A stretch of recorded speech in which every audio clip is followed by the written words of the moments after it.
Steve, how are you? Dan, I'm doing fine. Thank you for having me on today.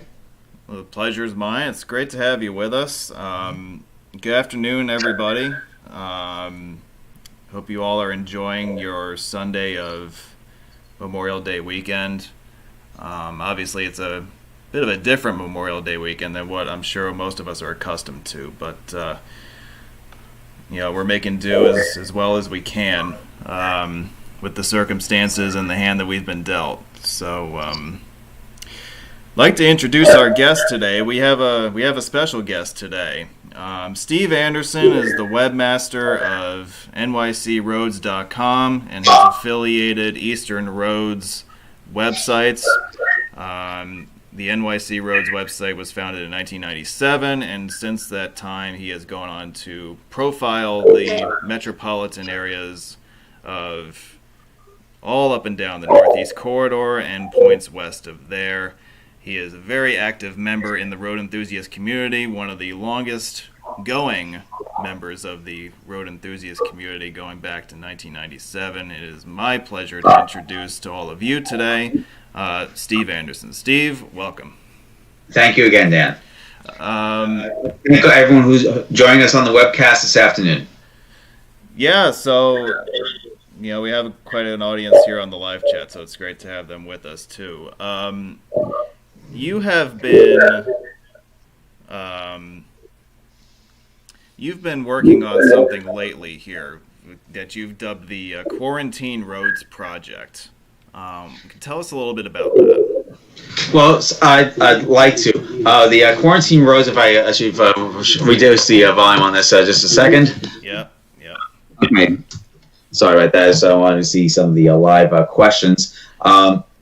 Well, first of all, Quarantine Roads is something I started right at the onset of the COVID-19 crisis, and I think with that, people spending more time at home, and I think a lot of the news we've gotten from the crisis, whether it be people having sickness, early death, or people losing their jobs, just been a lot of bad news that's been out there. I think those of us, what in the creative sense, want to do something as an outlet, and I think for myself, it's as much of a need for me as I think it is for people that are out there. There have been a lot of roads all up and down the East Coast I've been waiting to profile for some time, whether it be the project I'm working right now on is Interstate 70 in Baltimore and heading out west into Maryland. That's something I've been working on for some time. I've also worked on some roads in the D.C. area, as well as in Montreal and Toronto, which is a site I just launched back in December. Later this summer, I'm hoping to tackle some roads in Chicago, which I haven't really touched in quite some time. So really, Quarantine Roads is a project that I think is going back to essentially getting back to my roots in profiling some of the highways and bridges and tunnels that I've been doing for the last 23 years. Does it bring back the memories of the old days when you were starting? Because, you were obviously very prolific in the early years. I wonder if that sort of brings back a lot of those feelings for you. It does, and I have to say, before life gets in the way, when you're young, single, that was the thing to do. But as I said, you start a family, you get involved in a career. You don't have as much time as you used to, but now you're spending more time at home. The kids are getting a little older. They don't have as much need for dependence. So while I'm watching them in the other room, I'll get on the laptop and start writing about some of the roads that I haven't been doing for some time. So it's I guess it's something that it does bring back a lot of memories. I will say though, it's a lot tougher for me to do an entry than it was 2 decades ago. Back then, I think that the standards I try to set for myself when writing something, I think it's higher now that I've that people expect a certain standard for research. I think it really goes hand in hand with what I do for a living in equity research. I have to hold myself to a certain standard, and otherwise it's something that doesn't get read. Yeah, you're kind of a victim of your own success at this point, because 23 years ago you didn't have this gold standard of everybody looking to you for information and leadership in the hobby, and now all of a sudden, you're on the top of the mountain, and everybody looks to you for information and inspiration and whatnot. Does it ever get old for you?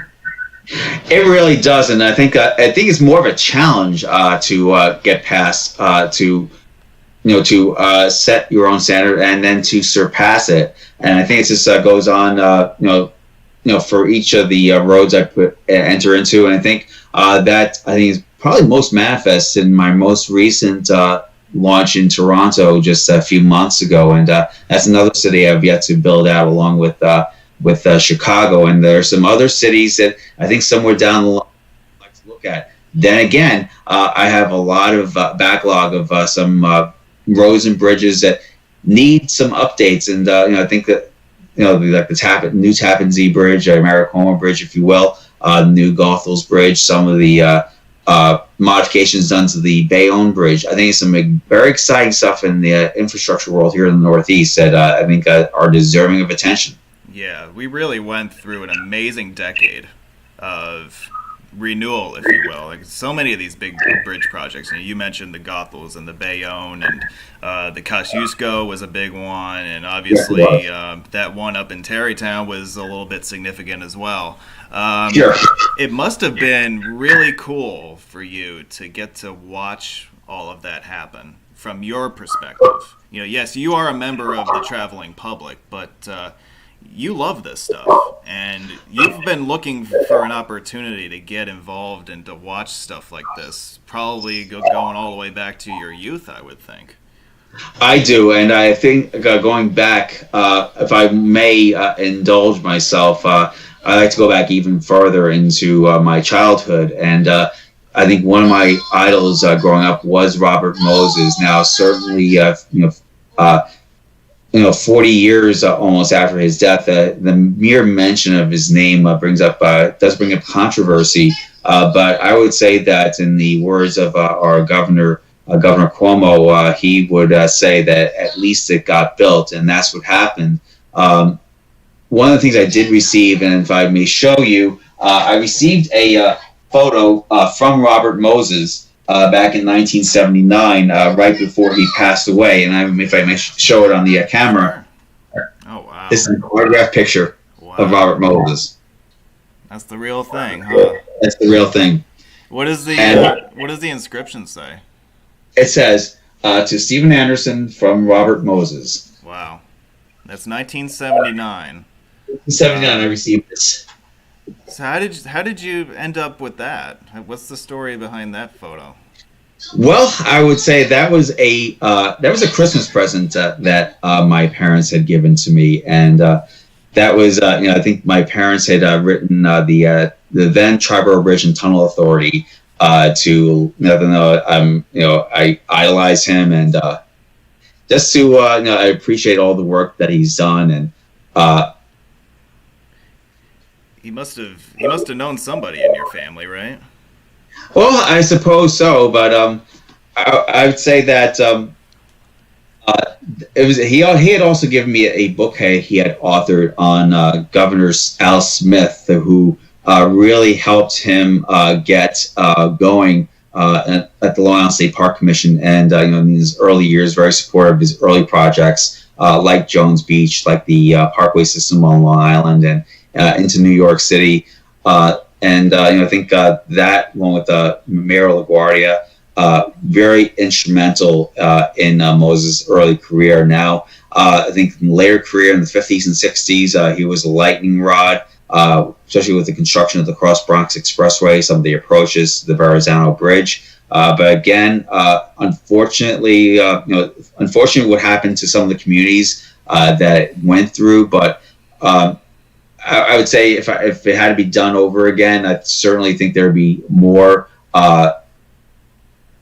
caution being given, and I think with the environmental processes, the public hearing processes that have evolved in the last 50 years, I think is really indicative of that. But that being said, I'm not sure we'll ever see any kind of person, a single person like a Robert Moses, to put together a highway, bridge, and tunnel system as comprehensive. I think he certainly had a head start. He had the funds from Triborough, all those quarters crossing the Triborough, the Bronx Whitestone, other bridges, helped get the other bridges built, helped get the early expressways built, the parkways built, before the interstate highway system. If you look at some of the other cities, I took a look at Philadelphia and even Baltimore, where Robert Moses actually did put a plan together for that city, but there wasn't any kind of coordinated effort to get anything done until decades later, and even then, the system that was planned for Baltimore never was finished. Oh yeah, I mean, I was talking with the masterminds behind MDRoads.com about that, and yeah, there are all sorts of rabbit holes you can go down as far as Baltimore is concerned. The different iterations of the plans, and the amazing thing being that none of them actually got built fully as intended. Robert Moses, yeah, I mean, he was all over the place. I mean, he even popped up in New Orleans. You know, there's the idea of the elevated highway through the French Quarter that he thought was Vieux-Carré Expressway. That's correct. Yeah, it's amazing how prolific he was. Not just in New York, as you said. He was all over the country. And I wonder, you know, it's been 60 years, let's call it, since he left his prime, since he left the spotlight. His reputation and his image has evolved a lot over the years. And I wonder, and it's true that there's definitely a good, a bad, and the ugly to his story. And I wonder how someone like you processes all of that.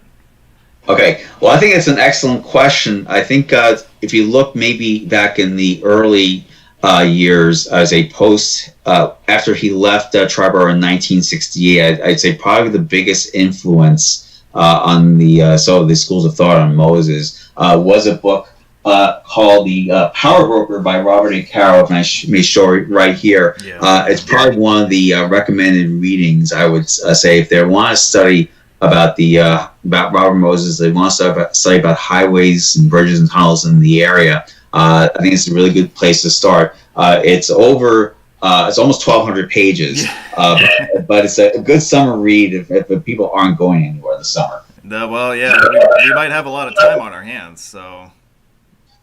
But yeah, I am familiar with that book. I have not read it, but I do know the gist of it. Yeah. Sure. But yeah, like, what's your opinion on his legacy? Like, when you hear his name, what do you think of? Like, what's the first thing that comes to mind for you? Well, I think the very first thing, I mean, growing up on Long Island was the parkway system and the beaches, and I think anyone who's traveled on the parkways over the years, I'd see. Even with the modifications that have been done over the years, you still see the stone arch overpasses and the landscaping. Some of the details I think are really critical to understanding how he left his footprint on Long Island, and also the beaches. Certainly, I think he tried to open up Long Island, which at the time was very much a rich people's playground, up to the masses. Now, I think. If you take a look, staying on Long Island probably wasn't 100% successful. I think what he tried to do is try to push a bridge from Oyster Bay, Seaport Oyster Bay Expressway, to 287 in Westchester County. He did not have complete victory over the rich power brokers of the North Shore. So I think in that respect, that's probably an unfinished legacy. But to go back to your original question, I would say that his reputation, I think, has gotten a little better over the last 20 years. Since particularly since Power Broker came out in, I think, the 70s and 80s. Very much, I think, still a lot more controversial. I think now there's been a reckoning that maybe we need some of what he has done. And I think even within New York City, with the parks, being part of the Parks Commission, getting Flushing Meadow Park, Lincoln Center, the United Nations, he has left his footprint. And I think tons and tons of playgrounds throughout New York City too. That I think you can hang to his legacy as well. Oh yeah, everybody's very quick to time out for a second. I think we've got an echo going on somewhere here. I don't know if it's on your end or on my end. Well, why don't we take a second to figure that out? But Sure. Maybe let me see here. All right, let's try that. Is that any better? I don't hear an echo on my end. Okay. I didn't hear anything just now, so let's keep rolling with this. Okay. Yeah. So, but yeah, everybody is quick to bring up the highways and all of that. Maybe you'll hear everybody bring up from time to time, the projects and the housing stuff that he did, but you don't hear a lot about the green space, the playgrounds, the parks and all of that stuff. That is a huge part of his legacy that nobody really ever touches on. It really is. I think some of the other boroughs, certainly the Queens, not just the Flushing Meadow Park, but also the Ribbon Park that goes along the Long Island Motor Parkway. That's also part of his legacy. A lot of the parks on Staten Island, the Bronx too. I think everyone thinks of Central Park, Olmsted, but if they go to the outer boroughs, I think this is where Robert Moses had a bit larger impact. And I think even when building some of his highways, like the FDR Drive, like the Brooklyn Queens Expressway, and I think his hand might have been forced in this. And I think there was a discussion very recently on the NYC Roads Board. But with the Brooklyn Heights cantilever structure, I think it's probably one of the masterpieces in highway design. In the 20th century. Yeah. Could you imagine them trying to build that today? I feel like I say that a lot about a lot of the highways that we have in the city today. Mm-hmm. And also, like the Jersey Turnpike through the Meadowlands. I mean, how could you ever possibly build that today? With all the environmental loopholes you'd have to jump through and all that stuff. It's really incredible what the city was able to accomplish in those years. Yeah, that's true. I think if we go back to the early years, the years of the Great Depression, there was a need to get people to work. There were a lot of cities that had plans, but Moses had the infrastructure. He had the dollars. He had the toll money to put those plans to work. And I think that's one thing to really keep in mind. And since even long before any of the environmental laws that were passed. In the 1960s, 1970s came into play. And I think we go back even to the 60s, the 4F statements, the restrictions about building highways through parks. If you go back to what Moses tried to do through Staten Island, the Richmond Parkway, Willowbrook Parkway, those were intended to be parkways, not just parks in and of themselves. So, but later generations found ways to stop Moses for that reason. Yeah. So how did you get the idea for your website? Great question. I think there's a few websites that were out there that kind of inspired me to do this. Back in 1996, there was a site called Zizix.com. And for those you road people, Zizix, ZZYZX is the name of a road off Interstate 15 in California. But to make a long story short, there was a separate page just talking about the interstate highway system, and I was fascinated by it. And I responded to him by saying that I tend to be a road geek. That was in 2 words. This is back in 1996. I don't know if anyone else had mentioned the word before. It might have been on Usenet, but I mentioned that to him, and that was the first influence. And I'd say probably the second big influence was Scott Ogilvy, who heads up Kurumi.com, has a site on the 3-digit interstate highways. Those are the spurs and loops of the interstate highway system that go to and through major cities. And the third major influence was in the transit realm, as David Perman has a site called nycsubway.org, and that was that still is a comprehensive look at the city's transit system. So I think all those combined, I say those were my three major influences in developing NYC Roads. I'd say one of the prouder aspects of having done this like the last 23 years is getting a number of people to start their own websites, and not only that, and eventually start their own careers in civil engineering. That's something I was never able to do. I had thoughts of becoming a civil engineer, never came to pass, and it's a tough profession. It's a tough field of study. I wanted to study economics and finance as well, and couldn't do both. So I picked this, but I always knew I had a love for roads and bridges, and I've been doing road trips for solo road trips for, I'd say, 32 years at this point. Yeah, I mean, you go all the way back to more or less the beginning of the hobby with your work. So how did it progress? Like, you had NYC Roads in '97, and I gather that things went so well with that you decided, well, gee, I can do this with other cities and other parts of the country too. Is that basically how it evolved from there? It did, and I just to go through the timeline. I've been working on NYC Roads.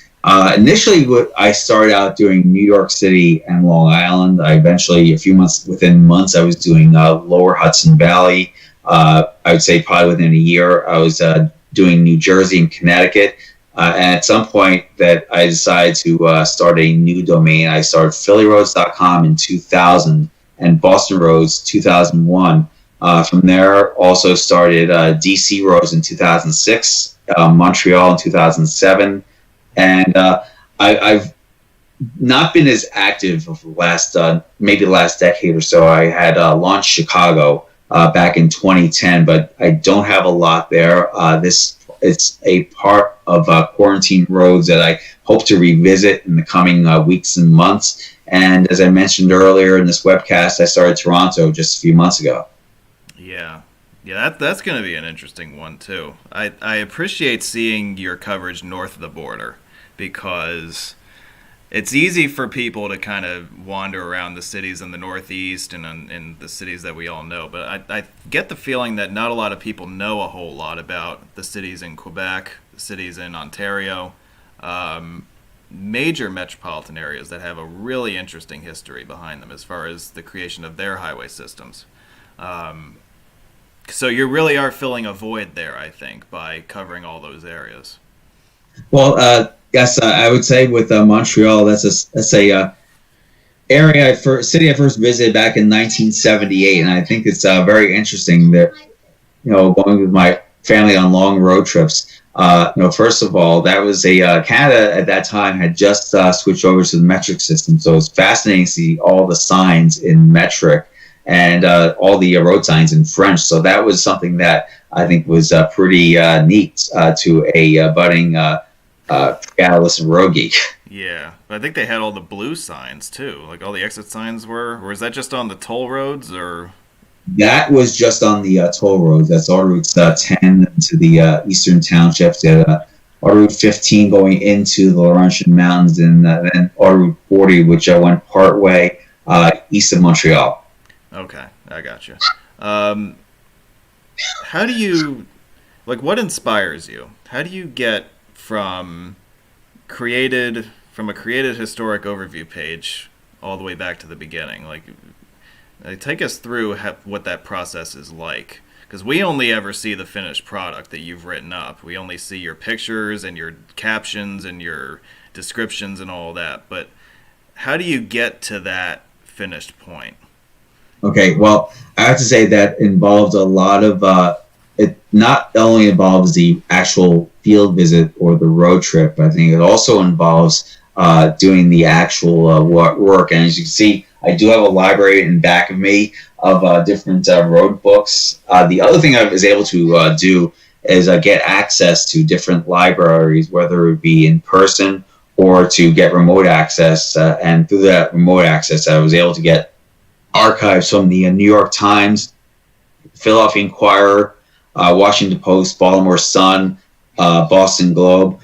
For a while, I was able to get the Montreal Gazette as well, and I also get the Toronto Star. So a lot of the old newspapers, I think, have been a good source to get quotes from engineers, public officials, those who were for and against any given project. So I think it's a good sense to provide some color. Certainly, I think some of the libraries also provide access to environmental study reports. That's where the state libraries have come in handy. Mm-hmm. Yeah, so you're pulling from all sorts of different sources, like media, print. As you said, you gotta approach it from all different angles. I gotta think if you're gonna get down to the real story of what happened, right? Right, exactly. And before, I would say that before I was able to get access through libraries and getting PDF, I have a file cabinet in my garage with 5 full cabinets of research that have photocopied years. Can't believe that. That's amazing. Plus an attic, a tub in the attic with old road maps. And when we're saying old road maps, what are we talking about? Like all the way back to like the 50s, 60s, or We have some dating back to the 1930s. Wow. We know you, of course, through your work for New York City, but obviously, as you've told us, you're prolific in other areas as well. Through studying these other cities, have you noticed any patterns as far as how these other cities developed? Because I know that you see everything through the prism of New York to some degree, and through studying these other cities, you've been able to see how they've developed. And I wonder if there are any kind of parallels that you could draw between New York and these other cities, or if you notice any trends in general about how things developed. Okay, I think it's a really good question. I think I would say that most cities will follow a pattern. There are exceptions.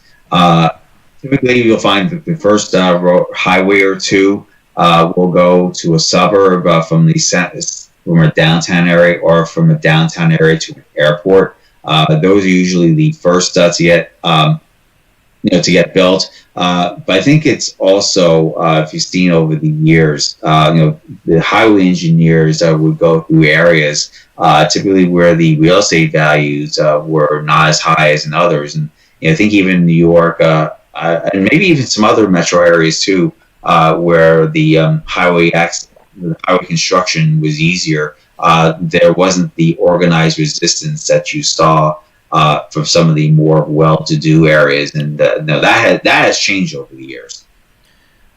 Yeah, well, that's true. Well, I think also, the other thing to note as well is that engineers try to place highways where there was existing infrastructure, whether it be a bridge or whether it be an interstate highway taking over an existing toll road.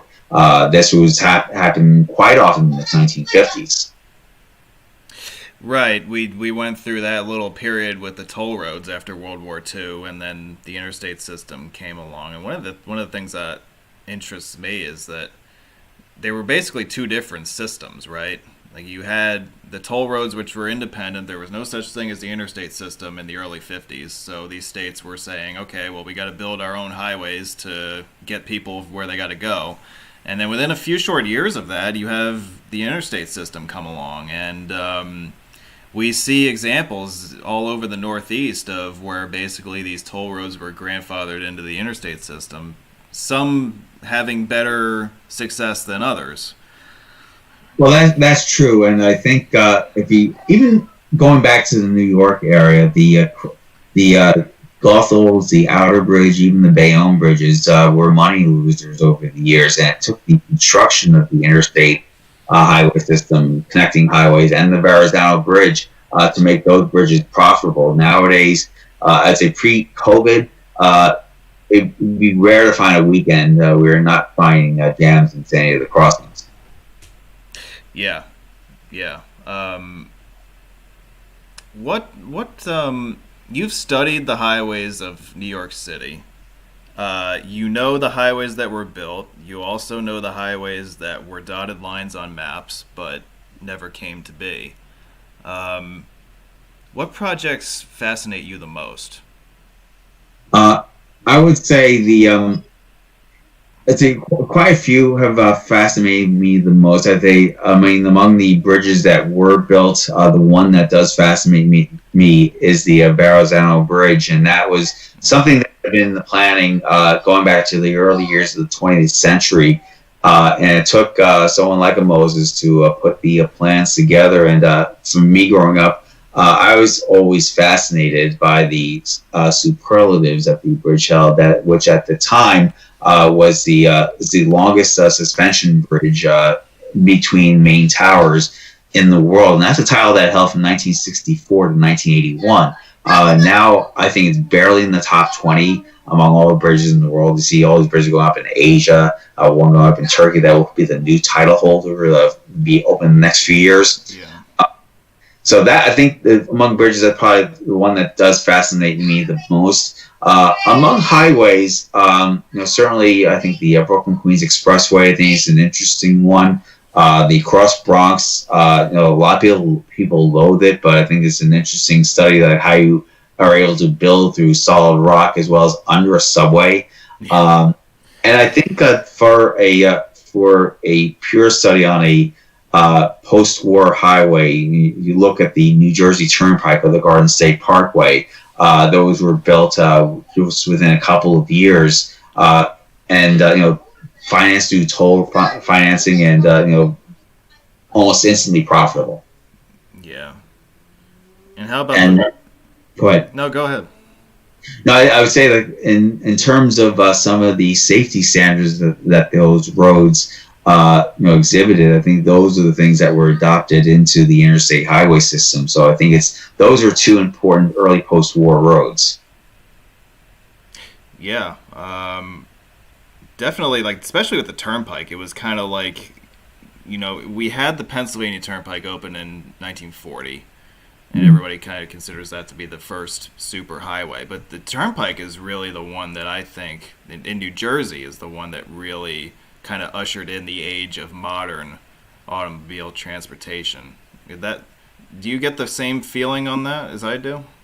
Well, I would say that as important as the Pennsylvania Turnpike was, I think it's the New Jersey Turnpike, by connecting some of the major cities in the Northeast, and I think having not just the ability to handle hundreds of thousands of vehicles per day, but the subsequent widening, the truck and car lanes, in the first northern half of the turnpike, you have 12 solid lanes, and certainly I think it's a wonder to behold. If you're not from the Northeast, it's certainly interesting to observe. Yeah, it's still my favorite highway to this day. And that goes back to all the way to when I was a kid. And obviously one of the reasons is because it connects my two favorite bridges together. So one end to the other, and you've got really some amazing urban landscapes up at that north end. It's not a boring drive at all. It's not, and I think certainly you drive through Pennsylvania on the PA Turnpike. You have some of the old tunnels that are there. They were some of them were bypassed. I will tell you that driving across Interstate 80 into the Midwest, it can be a boringish drive compared to what you see in the Northeast. No offense to my Pennsylvania friends. I've done that drive. I can vouch for that. But we love our Pennsylvania friends in here. The thing that I was fascinated the most by with your website, and this is like 2002 was when I discovered your website for the first time, which makes me feel really old because that was about 18 years ago. There was your page layout, right? You got your roads of Metro New York, you've got your crossings of Metro New York. So you click on one of those, right? And yeah. The light bulb in my head went off when I saw your page link titled "Unbuilt," and I was like, "Whoa! You're telling me that there's actually stuff out there that was proposed and never saw the light of day? What the heck is that all about?" And so I think that's probably the moment for me when it took off, as far as my interest in roads and all that stuff, because like the engineering mind in me always is interested in the construction and the planning and all that other stuff, and it was really neat to see that for all the stuff that was built in New York, there's still so much more that wasn't built. Mm-hmm. And I'm sure as you've gone through the research over the years, you've found some really incredible stuff, pertaining to projects that, whether they were little known or were very, publicly battled over for years. What was that like for you? Like realizing that there was so much to the puzzle that remains just a line on a map. Well, actually, so another good question that goes back to days when I used to look at old maps that were made by Hagstrom. Hagstrom has been taken over by another conglomerate, but they used to put out print maps, both in atlas form and in foldable form, that would show all the dotted lines of the roads and bridges that were never built. Probably some of the more interesting, at least in the New York area, look at the Lower Manhattan Expressway that would connected the Holland Tunnel with the Williamsburg and Manhattan bridges that would have been part of Interstate 78 going through New York City. Also, the Mid-Manhattan Expressway, which would have connected the Lincoln and Queens Midtown tunnels, Interstate 495. Those were planned prior to the war, and that was part of the post-war program. But those two both very heavily fought against, and ultimately, powers and change, powers that be did change, and the public sentiment grew against urban highways. Going out east, I mentioned the Oyster Bay Rye Bridge from Nassau to Westchester. Farther out, there's the Shoreham New Haven Bridge. There was supposed to be an extension of Interstate 91. I saw someone mention that on our YouTube chat. Probably wouldn't have faced as much of an environmental damage as some of the bridges that are planned for farther west. But it was a lot longer. It was close to 19 miles from shore to shore. But I think at the end of the day, it wasn't really engineering challenges that doomed those structures, but it was really the lack of political will. More so on the north end of the Sound rather than on the south end. It remains a very popular proposal on Long Island itself. But tell someone that in Westchester or someone that in Connecticut, you're not going to get a good response. I can tell you that. Yeah, we see that Cross Sound Bridge pop up every once in a while. Most recently, I think within the last year or two, right? I think there was a push by the governor, or whatever you want to call it, a push or whatever. But that is a project that I think we'll continue to see pop up from time to time. And it's going to be interesting to see if the public sentiment or the political sentiment changes. I actually, my own feeling about that study that was done by the state, there were several bridge crossings and several bridge tunnel combo crossings, and even an all-tunnel crossing, some as far west as Nassau to Westchester, and others farther out in Suffolk up to Connecticut. Some of the price tags that I saw were up over $50 billion. My own personal opinion is I think you can get a bridge done from Nassau to Westchester for less than $10 billion. It's big numbers still, but it's a lot less than otherwise. But I think also that there's a need for a structure simply because in any event we see New York City shut down, as was happened after 9/11, where every entrance into New York City was shut down. If you ever have that kind of emergency, that leaves Long Island completely completely shut off from the rest of the world. So I think that's something that is needed. The response would be, well, what about fast ferries? Well, I think ferries are a 19th century solution to a 21st century transportation problem. Oh, I love that answer. Yeah, and it's, you know, how many people can you realistically get on a ferry, and what are we defining as fast? And especially if we're building a ferry system out the eastern reaches of Long Island, where you've got to span 20 miles or whatever it is. I mean, how realistic is it that that's going to actually solve any kind of traffic issue between the two? And I've gone some of these fast ferries in Nova Scotia, and that's good for a tourist trade, and maybe it might there might be a function for that on the eastern end of Long Island, from Mooring Point to New London, Connecticut. But farther west, when you're talking about tens of thousands of vehicles, cars, trucks that need to have access to just-in-time deliveries, certainly, I think there's a need. Now, the other option would be, okay, well, maybe have some kind of accommodation for rail. There's a place for rail. I'm not sure for a circle route like this is really much of a need for it, much of a call for it. And on top of that, the grade that you would need for a rail crossing, I'm sure in building the new Tappan Zee Cuomo Bridge, that came into question as well. You need a 1% grade, and some of the grades that are you would need would be in excess of 3%, which is not really conducive to rail travel. Right. Yeah. But you actually ran all the numbers on the Crosstown Bridge, at least the one from the north end of Seaford Oyster Bay on over into Westchester. And then one of the things that I think was a snagging point in the 60s or the 70s was a location of a toll plaza on the North Shore somewhere. Mm-hmm. However, in the age of cashless tolling, we no longer have that as an issue, right? Right. Well, with the issue there, and there was a placement of a wildlife refuge, and it was done ostensibly to block the bridge, which I think is really, it's an uncool move. But I would say that the new areas for wildlife protection can be created. We know how to do this. We know how to to build with environmental safety. My environmental conservation in mind. We're not 50 years ago, and certainly pollution levels are a lot less than they were back then. And I think in 20 years' time, whenever any kind of crossings are built, I'm sure they'll be even less than what they are today.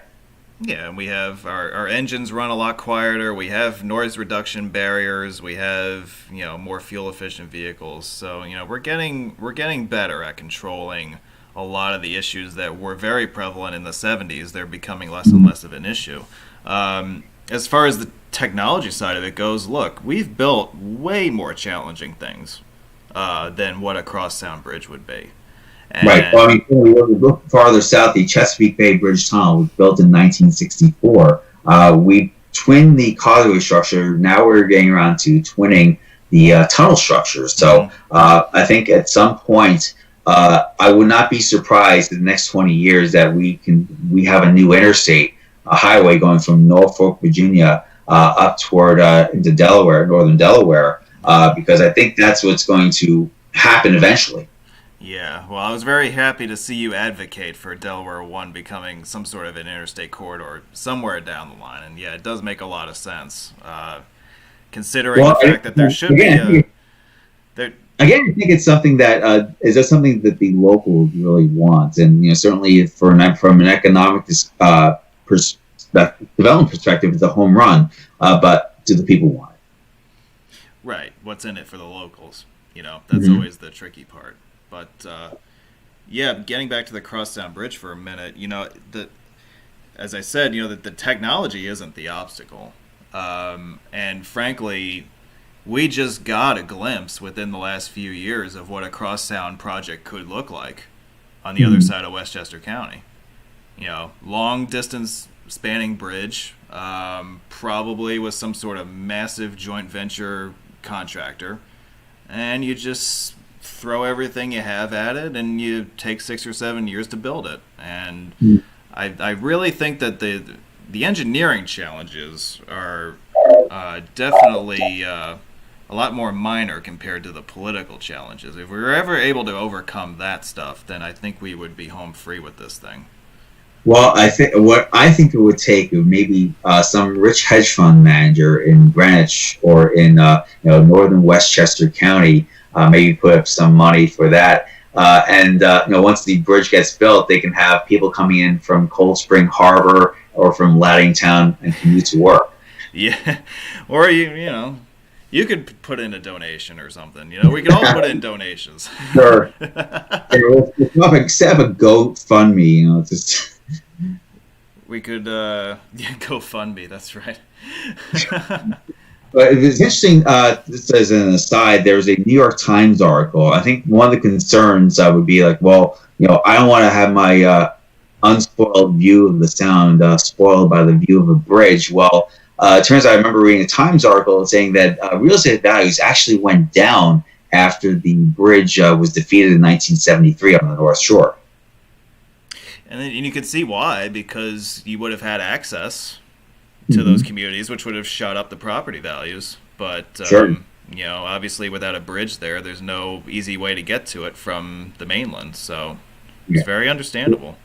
Well, I mean, I think, taking a 35,000-foot look, I would say that, probably post-COVID, maybe for at least for a couple of years, people are going to be more apt to commute to work from home. And that might be a thing, but I've seen this pattern happen before after 9/11.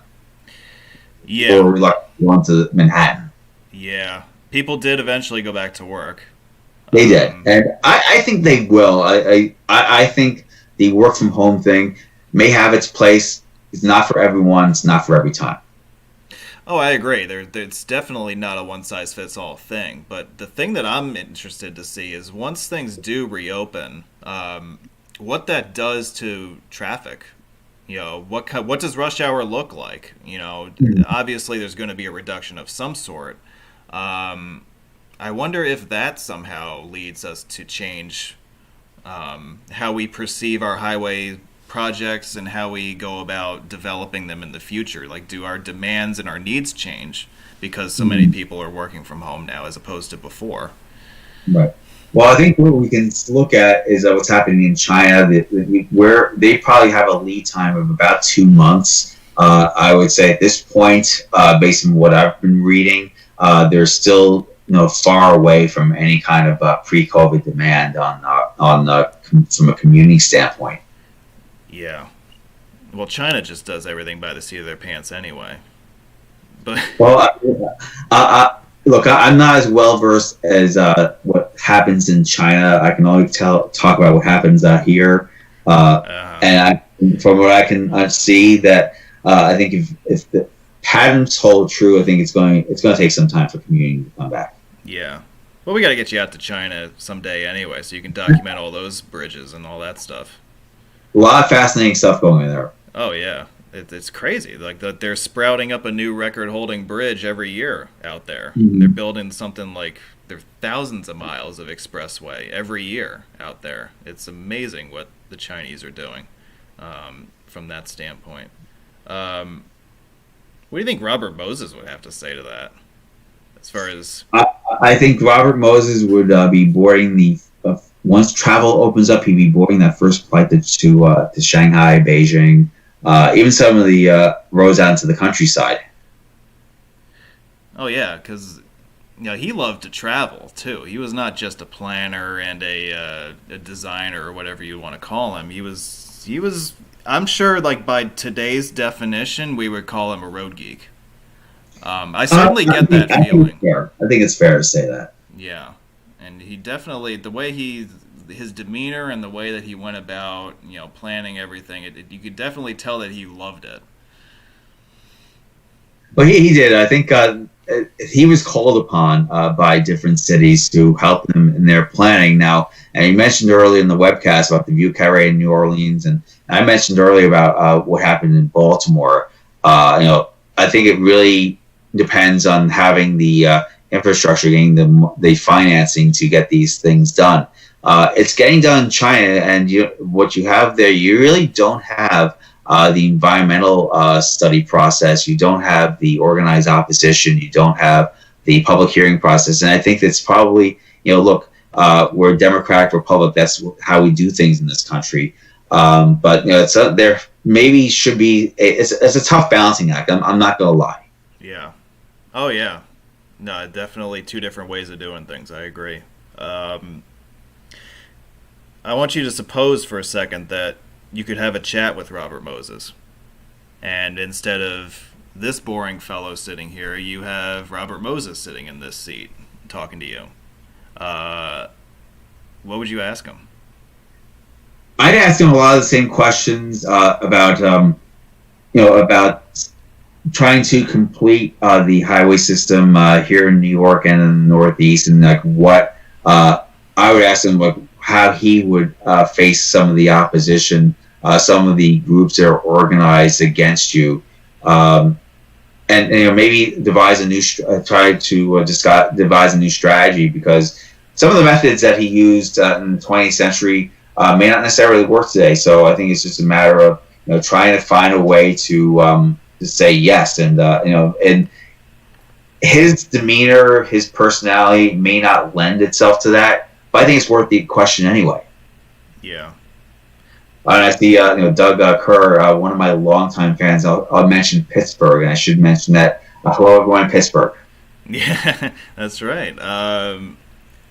If I could have been a fly on the wall to any of his meetings, any of his conversations with, Mayor Lindsay or Mayor LaGuardia, I would have loved a front row seat for some of that stuff. And I'm the kind of person who doesn't necessarily learn by asking questions. I think sometimes we can learn a lot just by watching how other people work. And Sure. I think that asking questions isn't always how you gain knowledge, and I think that it would have been really cool to just see the man in action, see like what he's thinking about, how he's, what his thought process is like on certain issues, because the man was prolific, and I would say he was well ahead of his time. He saw what New York City was going to be, and his proposals were basically a means of getting the city there easier. Well, yes, I would say that he brought New York City almost kicking and screaming into the 20th century, and I think that maybe you need more than one person to do the same for the 21st century. Now, I'm not necessarily advocating that it be all roads. I mean, roads are my specialty, but you may need something else, like maybe a new gateway tunnel, maybe a new transit line going from circling Bronx, Queens into Brooklyn, and perhaps a line to Staten Island. And I think it may have to involve more transit, but I think the here and now has to be trying to preserve the system, upgrading the rail signals. And again, I'm stepping outside of my area of expertise, and I'm sure that transit people probably watching may have some ideas as well. Yeah. I tell you, one of the things that I always really like to come back to is the how different Battery Park would have been if the Battery Bridge had been built. Well, I have to say that's probably one of the things that I'm almost glad wasn't built. And certainly a striking design, but I would say that Battery Park had had the way it was built, with the tunnel. I think that the view might well have been spoiled, and to maybe defend what First Lady Eleanor Roosevelt might have said, that they needed that view. It was certainly that there were war needs that had to take precedence, but I'm not. It's not my job to go back in time and fix what was done. It's I think it's really to what we should do going forward. Yeah, and I think we've kind of gotten to the point now where we kind of need a new we need a new Robert Moses figure in a lot of ways to kind of lead us into the 21st century. And we're seeing a lot of new stuff. As we talked about the bridge projects in the last decade. We talked about, well, I don't think we touched on the airports, but there's a lot of work going on at LaGuardia, JFK, Newark. There's the new air train that's supposedly being built around LaGuardia to connect in somewhere. So there is a lot of new stuff, going on. And I wonder if you would agree with this, that, New York's current governor is probably the closest figure we've had to a Robert Moses figure since then. Right. Well, I would say that that certainly on my board there's a lot of people who might oppose him, and certainly from I don't want to bring this into politics at all, but I would say that he has been instrumental in bringing some of these infrastructure projects, and certainly the new Tappan Zee and some of the works at the airports. I would say go back to what he said a while ago. At least it's getting built, and that's the way it is, and. I would say that I think it's probably going to take several people, not just a single governor, to make some of these projects come to fruition. And that's certainly a segue to what I'm going to be asking next. I know that looking at the chat, I see some questions about Boston. Yeah, so let's get into some viewer questions here. Bob from good old Hingham, Massachusetts wants to know. We've talked about the unbuilt roads of New York City. Any thoughts on the unbuilt highways in the Boston area? Any that should have been built? I know you've got more than a couple of thoughts on this, so go ahead. Okay. My thought is that, first of all, if you're familiar with the layout of Boston, there was supposed to be three key radials that were never built. Four if you count the extension of Route 2. There's Route 3 going to the northwest. As I-95 Northeast Expressway going up through the Lynn Woods up towards Saugus and then to Peabody. There's also the Southwest Expressway, also Interstate 95, that would have gone down from through South Boston and then Southwest Boston. And there were some others as well. And my own thought, and I forgot to mention also 695, which would have been the inner loop, the Innerbelt Expressway. My own thought is that if we had built 695, we'd probably be getting around to tearing it down right about now. After we got rid of after tearing down the overhead central artery and putting that underground. And I think after they saw the price tag for putting I-93 underground, that they probably wouldn't have gone to the same expenditure with 695. I think with 95. The northwest to the northwest, rather than southwest and to the northeast. I'm kind of mixed minds about that. Certainly we had the rights of way for both of them, but I think there's a definite anti-car sentiment that would prevent some of the newer highways from getting built, and I would say probably the one thing I might consider also is Route 3 up to the northwest. That might have been one route that might have been considered, but you have all these radials converging on one point, and I have to wonder would that have been optimal.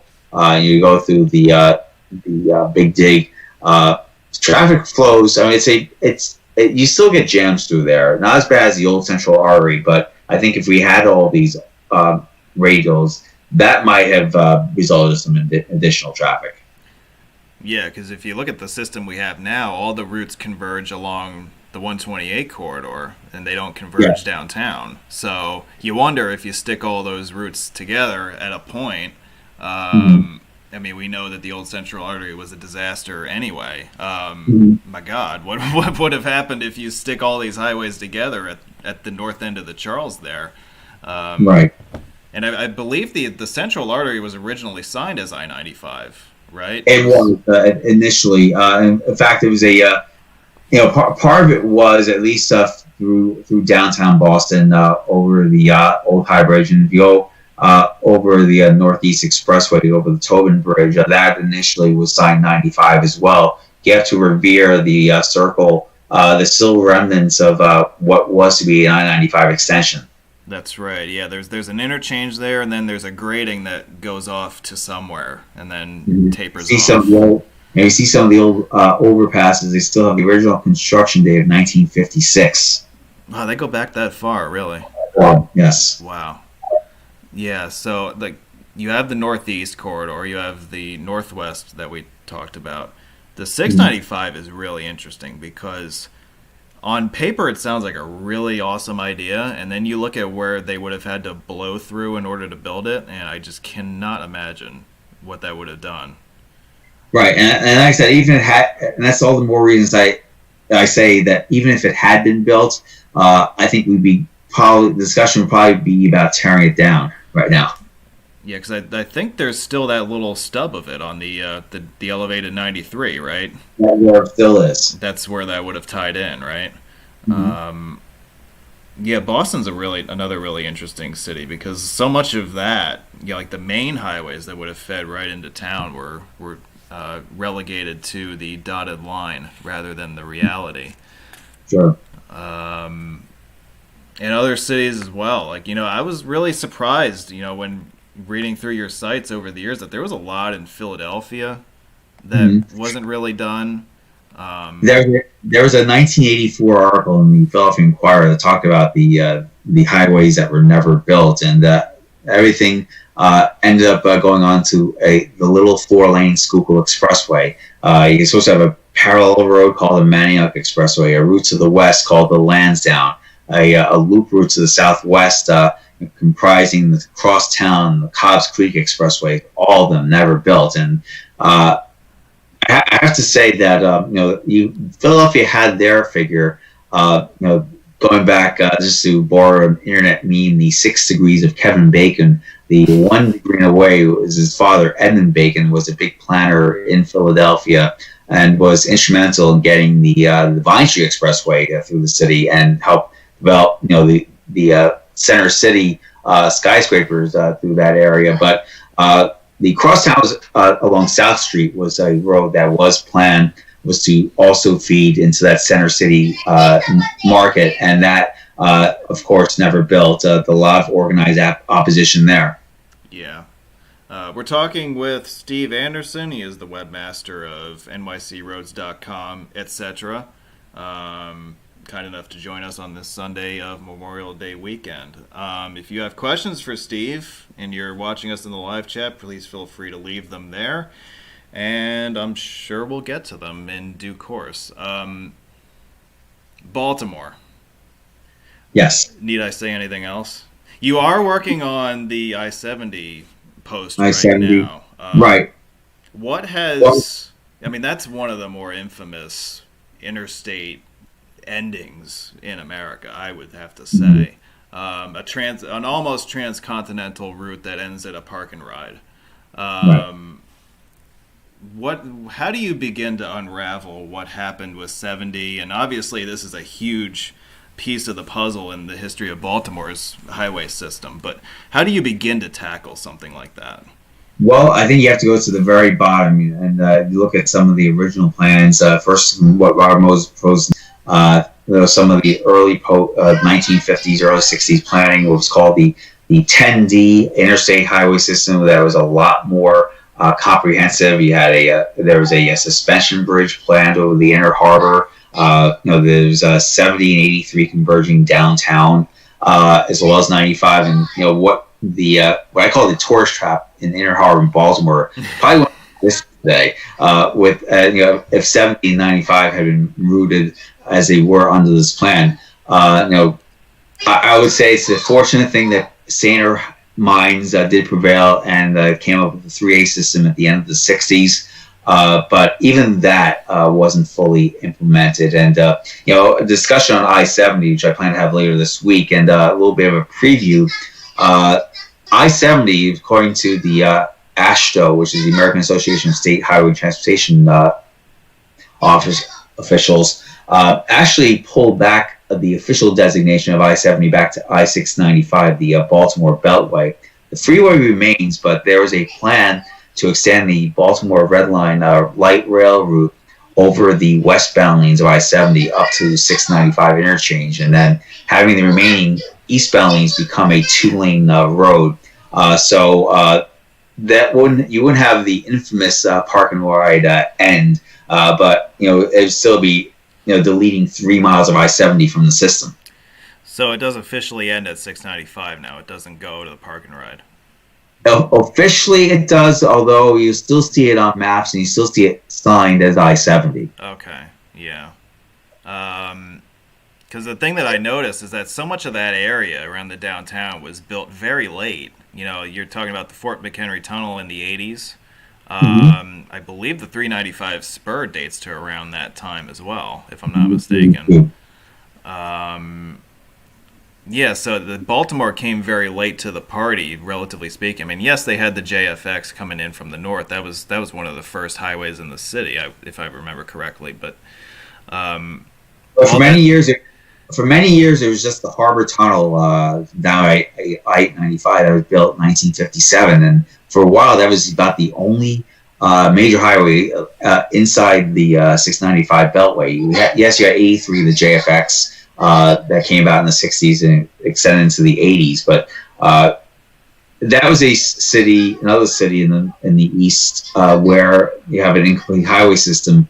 Um, and I would think that the next area, too, I think even more incomplete was in Washington, D.C. 66 was supposed to go to the city north leg of the Beltway, of a north belt route, I should say, not the Beltway. It's supposed to have 95 extending to the city. So another city like Boston, where 95 was supposed to go right into downtown. yeah, Baltimore is. I like to call Baltimore the capital city of stub freeways, because Sure. there's so many still visible ones even to this day. And then when you get into Washington, as you've teased us, yeah, I mean, you look at the planning maps of DC, and you've got an entire system of freeways there that just never saw the light of day. All the different legs of the inner loop, and 95 again being relegated to passing around the city to the east on a beltway. That would have been really something to see that get built. Because I believe most of the inner loop anyway, like the 66 and the 695 sections and all that, would have been tunneled. The Southwest Freeway was really, and the Southeast Freeway were really the only sections of it that were to be built above ground. At least that's the gist that I get. And I can't imagine like the engineering challenge involved with building the uh, the freeway under the mall, like along the Potomac, and building a tunnel along K Street or whatever. It just boggles the mind what they were planning to do. Sure. I think also you can consider at the time in the 1960s, there was also the development of the Washington Metro rail system. And that gained a lot more, certainly a lot more credence, a lot more support over the years, particularly after the energy crisis in the 70s. There was a growing perception that that road transportation was going to be a thing of the past, and everything was going to be done on transit. So that's why you see most of an incomplete freeway system in Washington D.C. Well, you see how well that worked out. Because it Well, was basically it so was one of the more congested cities in the East. Yeah, well, I think DC basically made the decision of one or the other, right? They were going to either invest in the metro or they were going to invest in the freeways. I'm sure it's more complicated than that, but if you boil it down, I think that's basically what it came down to, right? Getting 66 into Northern Virginia into Arlington, that was a challenge in and of itself. It involved all kinds of compromises, getting down to 4 lanes, restricting truck traffic. So I would say it's a wonder 66 got built in the early 80s. Yeah, across what is that? Arlington, and then coming in from the west, right? Exactly. Because that had been held up for many years as well, if I remember correctly. And the fact that they even built it as a 4-lane quote unquote parkway was something of a miracle in itself. Right. I know one of my guests says I'd like to see 66 tunnel on the DC going over toward Annapolis and out toward Ocean City. I'd like to see that, but I think the reality is, can any of this get done? Well, yeah, and I know we keep coming back to this, but the climate today, you wonder if we can ever add anything new to the grid as far as highway projects. Because obviously the sentiment has shifted away from new highway construction, and we seem to be now in a phase where we are trying to maximize the space that we have. So you're seeing these projects for like either converting shoulders to travel lanes. You're seeing, for example, the project on 66 west of town where you've got HOT lanes coming into play. The 66, I believe, as of now, is now a fully managed facility where if you're not a carpool, you're paying a toll regardless. It's really interesting to see how engineers are trying to work around the fact that we don't have enough highway lane capacity, and we're trying to maximize the level of service with the highways that we have. Sure. Well, I would say that it's an issue, in the U.S. and I'm not as well versed, for some of my Canadian viewers or how it works in Canada. I think you don't have the level of commitment from the federal government there that you do here, but I think a lot of the same issues do apply. Yeah. Well, I want to touch on your north of the border work for a few minutes, because again, your Montreal stuff is. It's prolific, and the thing, we as Americans, we may not be like the average American doesn't really have a lot of knowledge when it comes to Canadian highways, but you weren't really afraid to jump in and study Montreal.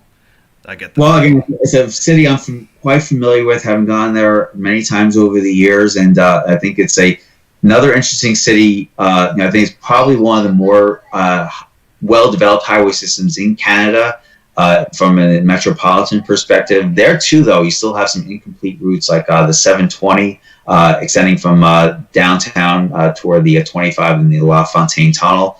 There was 19 that was supposed to go also into downtown, the Jacques Cartier Bridge. So you have a lot of projects that weren't done, but in the last decade, there were two key projects. There was Autoroute 30, the southern beltway around Montreal. There's also Autoroute 25. It was a new bridge from Montreal Island to Laval, also a toll bridge. So I think there you're seeing more of a return to tolls to finance projects, similar to what you're seeing here. Yeah, and I wonder if you feel this way as well. But when I was in Montreal a few years back, I kind of got the feeling that it was an interesting cross between a European city and an American city. Certainly with the way that the freeway system took shape in Montreal, you have a lot of highway mileage. It's a very American way to develop a city, what they did. Mm-hmm. And yet you still, when you travel the streets and all that, you have the road signs in French, and you have all the callbacks to European culture and all that stuff. So it was a very interesting, almost like a Twilight Zone kind of experience for me, because I wasn't really sure on any given street grid whether I was in an American location or a Canadian or a European one. I was interested in mentioning the street grid. I think Old Montreal certainly has that flavor, that French flavor, but you got out to some of the more downtown areas, and particularly going out toward the suburbs, it very much developed like an American city in that respect. And I would say, again, going back to some of the projects, I think probably the most important project that we've seen the last year has been the new Champlain Bridge that just opened up, and I'd say it's proud to be one of the first people to go across it last year. What did you think? I'd say I was impressed. Certainly, hopefully you can it'll last longer than the existing span did. Well, that shouldn't be too hard to accomplish, I would think.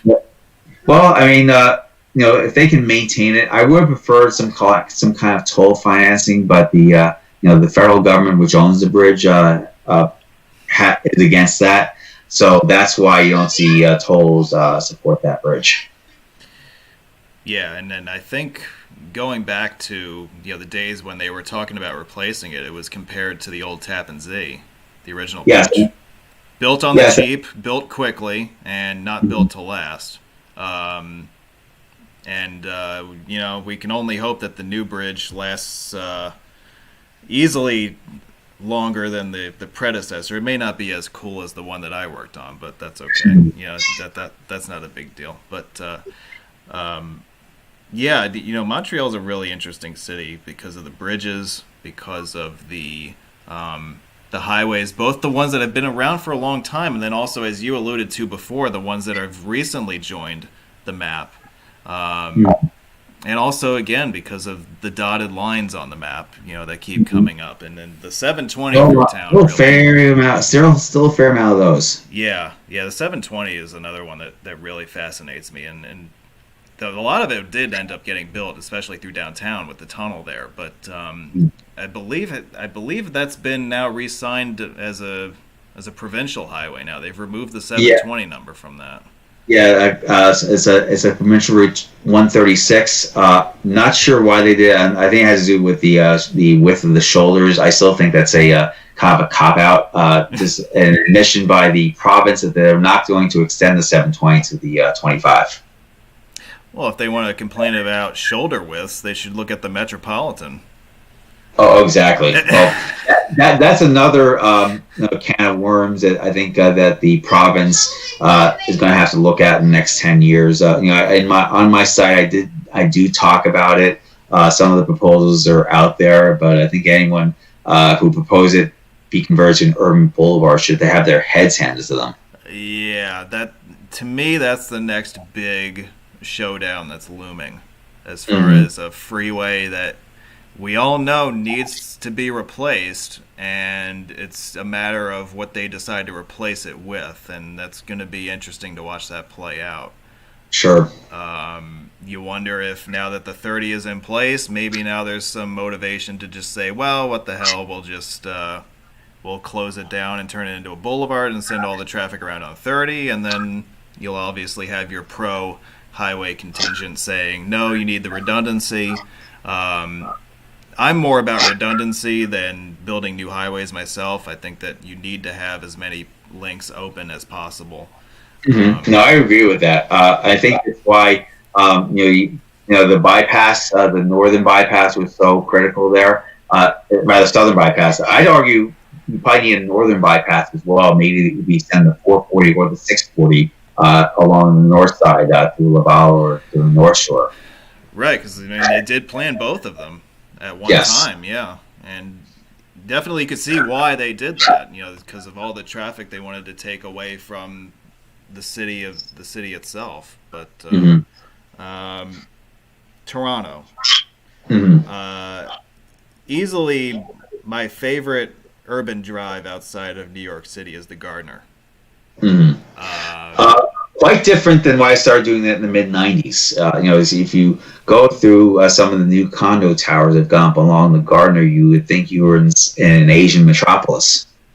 Oh yeah, or a video game. Oh yeah, it looks like Tokyo, or it something does. Like that. Yeah, and I think it must have been your page or somebody else's page I was reading on the Gardner. I was looking at the pictures from the '70s, and I'm like, is this really Toronto? Like, is this the right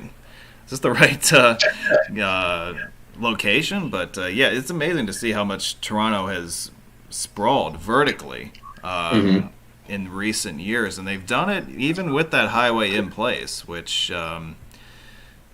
really makes for a unique urban drive. Anyone who has not yet driven the Gardner through Toronto, it's really an experience.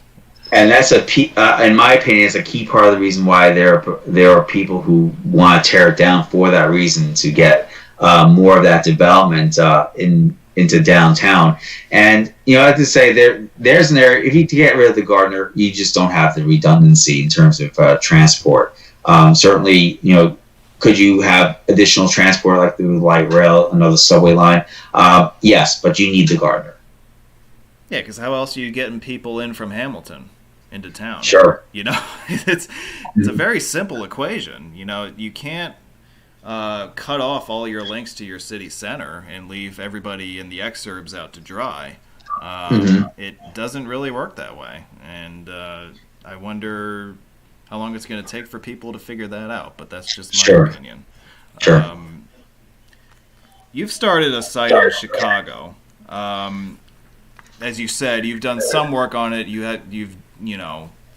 There's a lot I'm sure that you still plan to get to, but there's a lot. One of my favorite historic overview pages of yours is actually a Chicago one that you've done, and it was one for the Chicago Skyway. Interesting highway that is. It's I think in some respects it kind of reminds you of the Pulaski Skyway in New Jersey. That I don't think it's as traveled as some of the other highways in Chicago, but I think it's worth the drive. Yeah, it's one of those that you really should experience. I know that the toll is out of control nowadays, but if you can manage it, um, it's a fantastic drive. It's Sure. got the urban industrial setting to it. The bridge, the high level bridge, is an interesting structure by itself. Mhm. Mhm. Um, and really, all the political back and forth and the arguing with the city of Chicago and Indiana about um, you know whether they were going to build the highway at all in the first place, and then Indiana coming in and saying, "Oh, well, we'll just extend the toll road into Chicago, in the Sure. middle of the night, and basically have Chicago's hands tied," which is in effect what happened because they didn't want to have all the toll road traffic dump out onto their local streets. Mhm. Which, as I recall, that was one of the big factors in having that highway built. It was a factor. Yeah, but what are you most looking forward to in the next, I don't know, few years with this? Well, I wanted to. I'd say the most immediate goals, at least from a site perspective, is to go back, revisit some of the pages that need updating, New York and other cities. I want to finish building out Toronto and Chicago.